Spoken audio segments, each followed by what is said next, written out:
नमस्कार, मी स्वप्नील गरड. महाराष्ट्र माझामध्ये सगळ्यांचं स्वागत आहे. दर्शको, आज रविवार 28 जुलै सकाळी 6 वाजता उजनी धरणाच्या पाण्याची सद्यस्थिती आता आपण जाणून घेऊया. दर्शको, पाठीमागील 2 दिवसापासून सोलापूर जिल्हा व उजनी धरण परिसरात पावसाने विश्रांती दिली असून पुणे जिल्हा व आसपासच्या परिसरातही पावसाने विश्रांती दिली आहे.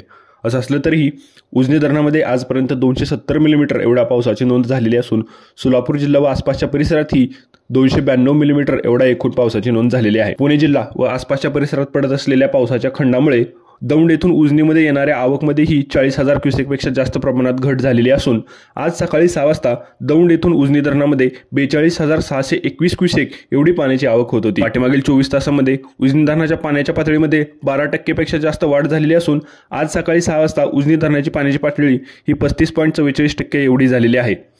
उजनी धरणातील मृत पाणी साठ्यामध्ये ही मोठ्या प्रमाणात वाढ होत असून आज सकाळी 6 वाजता उजनी धरणामधील मृत पाणी साठा हा 82.64 TMC एवढा झालेला आहे. तर उजनी धरणातील उपयुक्त पाणी साठ्यामध्येही मोठ्या प्रमाणात वाढ झालेली असून आज सकाळी 6 वाजता उजनी धरणातील उपयुक्त पाणी साठा हा 18.98 TMC एवढा झालेला आहे. दर्शको, काल जी आपल्याला दिवसभर आकडेवारी येत होती त्यानुसार दौंड येथून येणाऱ्या उजनीच्या पाण्याच्या आवकमध्ये थोड्याफार प्रमाणात कमी जास्तपणा येत आहे.